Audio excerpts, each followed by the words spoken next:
Hello दोस्तों, नमस्कार। आप लोग आशा करते हैं स्वस्थ होंगे, मस्त होंगे, अपनी अपनी ज़िंदगी में व्यस्त होंगे।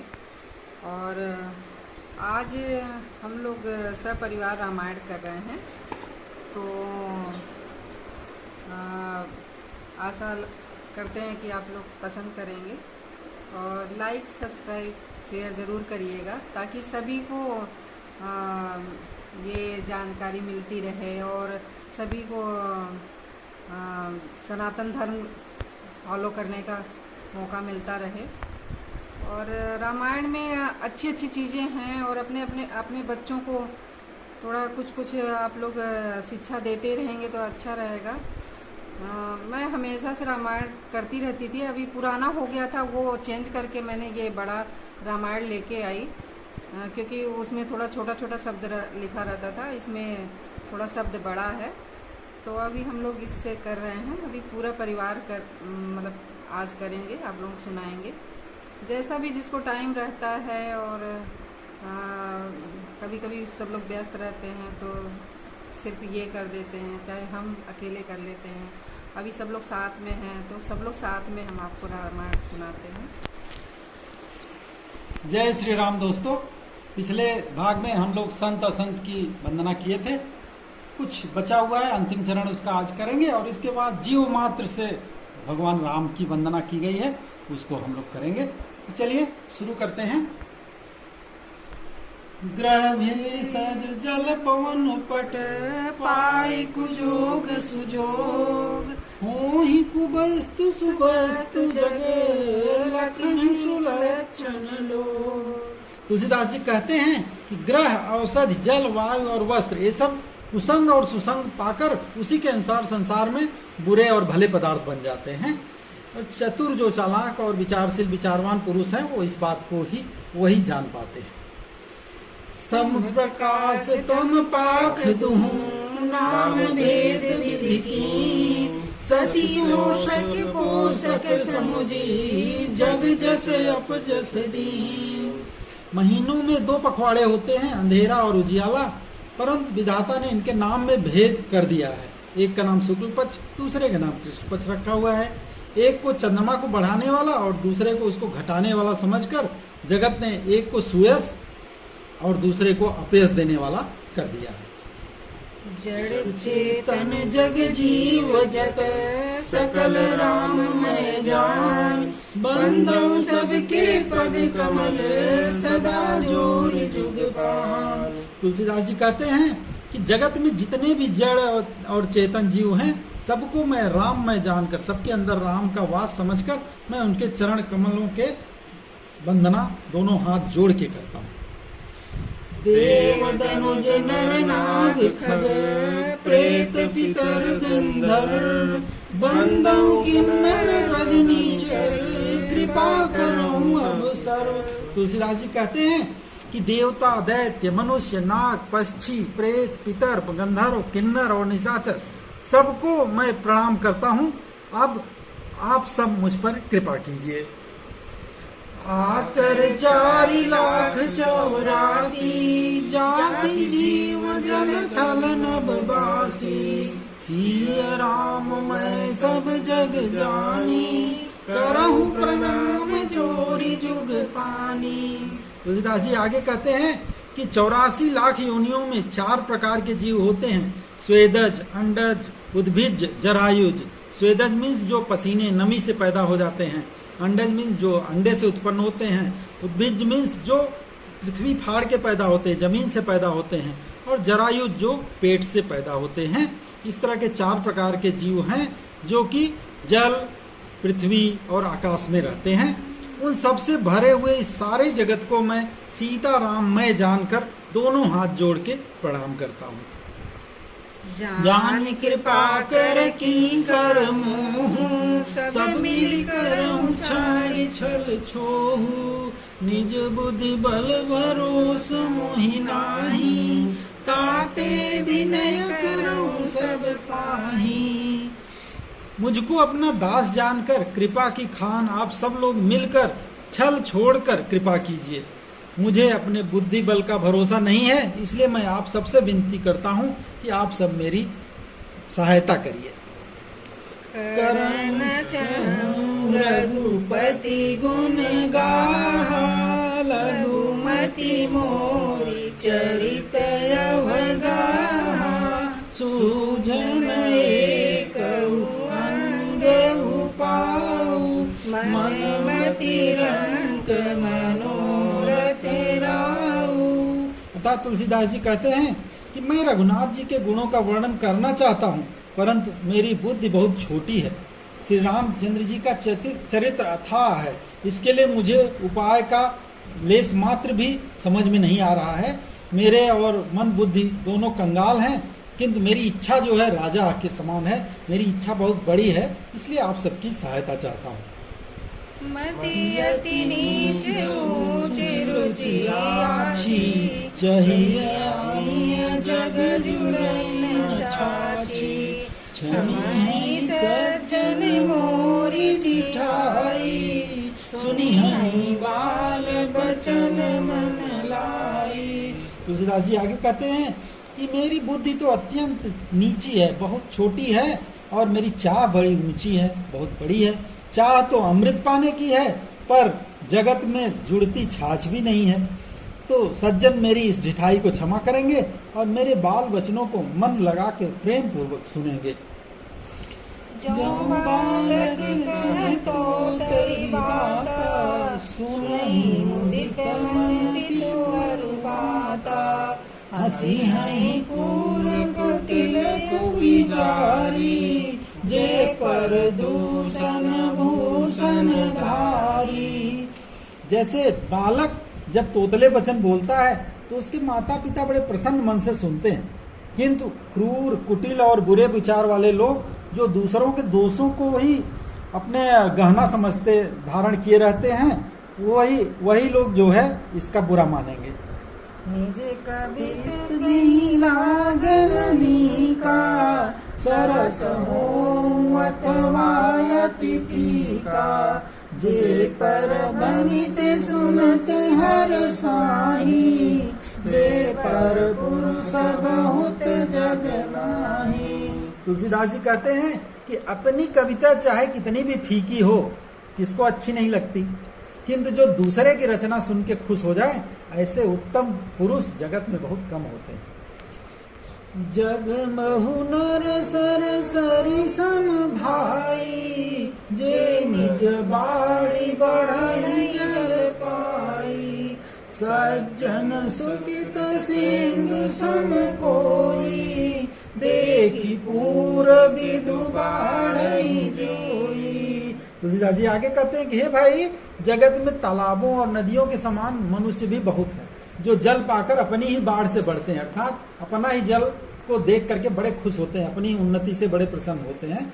समुद्र जैसा तो कोई बिरला ही सज्जन होता है जो पूरा चंद्रमा को देख करके उमड़ पड़ता है, अर्थात पूर्णिमा के दिन समुद्र में ज्वार भाटा आता है खुशी से, तो चंद्रमा को पूर्ण देख के खुश होता है। अर्थात दूसरों को देख के खुश होने वाले पुरुष बहुत कम है। भाग छोट अविनाश बड़, करूं एक विश्वास, पाई सुख सुनि सुजस सब, खली करी हई उपहास। मेरा भाग्य बहुत छोटा है और इच्छा बहुत बड़ी है, परंतु मुझे ये विश्वास है कि इस कविता को, इस संरचना को सुन के सभी लोग सुख पाएंगे। दुष्ट ही हैं जो हंसी उड़ाएंगे। खल परिहास होई हित मोरा, काक कहीं कल कंठ कठोरा, हंसहि बत दादुर चायत कही, हंसहि मलिन खल विमल बत कही। किंतु दुष्टों के हंसने से मेरा भला ही होगा। मधुर कंठ वाली कोयल को कौवे तो कठोर ही कहते हैं, जैसे बगुले हंस को और मेढक पपीहे के ऊपर हंसते हैं, वैसे ही मलिन मन वाले दुष्ट लोग जो है निर्मल वाली वाणी को सुन के हंसते हैं।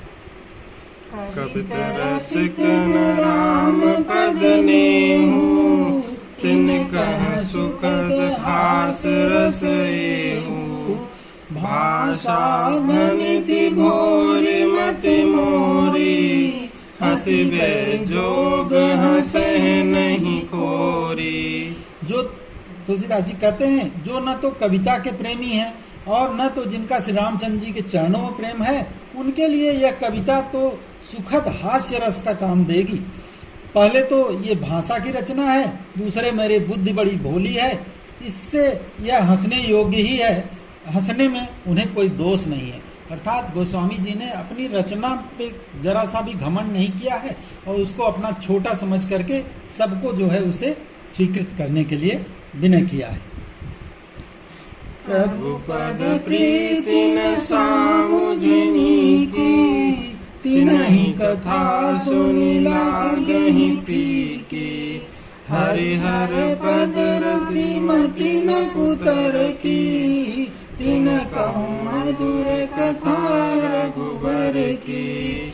जिनके न तो प्रभु के चरणों में प्रेम है, न तो जिनकी समझ ही अच्छी है, उनको यह कथा सुनने में फीकी लगेगी।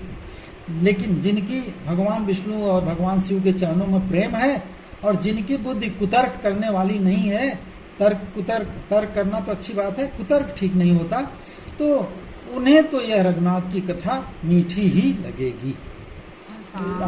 भगति भूषित जिय जानी, सुनि है सुजन सराहि सुबानी। कभी न हो नहीं बचन प्रवीणु, सकल कला सब विद्याहीनु। गोस्वामी जी कहते हैं, सज्जनगण इस कथा को अपने जी में श्री राम जी की भक्त से भरा जान करके सुंदर वाणी से एकदम सराहना करते हुए सुनेंगे। मैं तो न कवि हूँ, न वाक्य रचना में ही प्रवीण हूँ, कुशल हूँ, मैं तो कलाओं तथा सब विद्याओं से भी रहित हूँ। आखर अर्थ अलंकृत नामा, छंद प्रबंध अनेक विधाना। भाव भेद रस भेद अपारा, कवि के दोष गुण विविध प्रकारा। कवि तो विवेक एक नहीं मोरे, सत्य कहूँ लिखी कागज कोरे। गोस्वामी जी कहते हैं कि नाना प्रकार के अक्षर, अर्थ और अलंकार, अनेक प्रकार की छंद रचना, भावों और रसों के अपार भेद और कविता के अनेक भांत भांत के गुण दोष होते हैं। इनमें से काव्य संबंधी एक भी बात का मुझे ज्ञान नहीं है, यह मैं अपने कोरे कागज पे लिख के दे देता हूँ। भनिति मोरि सब गुण रहित, विश्वविदित गुण एक। सो विचार सुनि है सुमति, जिनके विमल विवेक। मेरी यह रचना सब गुणों से रहित है, इसमें बस जगत प्रसिद्ध होने का एक ही गुण है और उसे विचार कर अच्छी बुद्धि वाले भले लोग पुरुष इसके निर्मल ज्ञान को सुनेंगे। रघुपति नाम उतारा, अति पावन पुराण श्रुति सारा। मंगल भवन मंगल हारी, उमा सहित जहि जपत पुरारी। गोस्वामी जी कहते हैं कि इस रचना में भगवान श्री राम जी का उदार नाम है जो अत्यंत पवित्र है।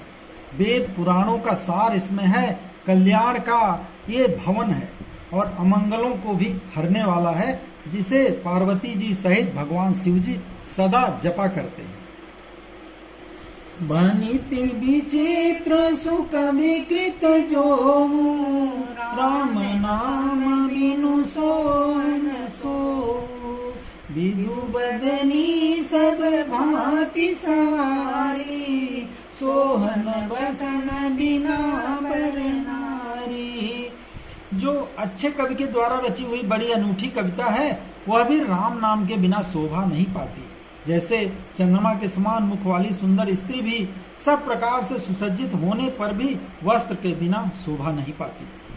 सब गुण रहित कवि कृत पानी, राम नाम जस अंकित जानी।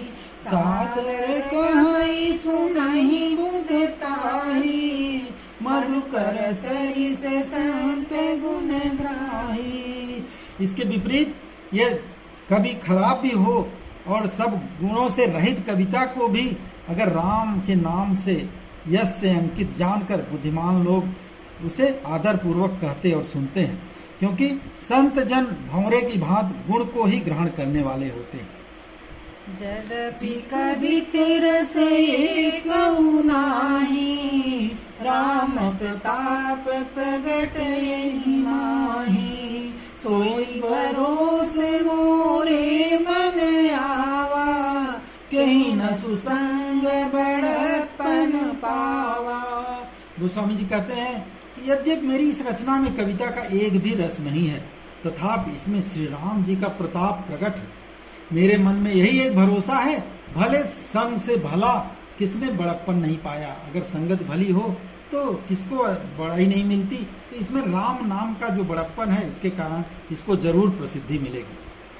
धूमऊ तजई सहज बरुआई, अगर प्रसंग सुगंध बसाई, भनिति भदेश वस्तु भली बरनी, राम कथा जग मंगल करनी।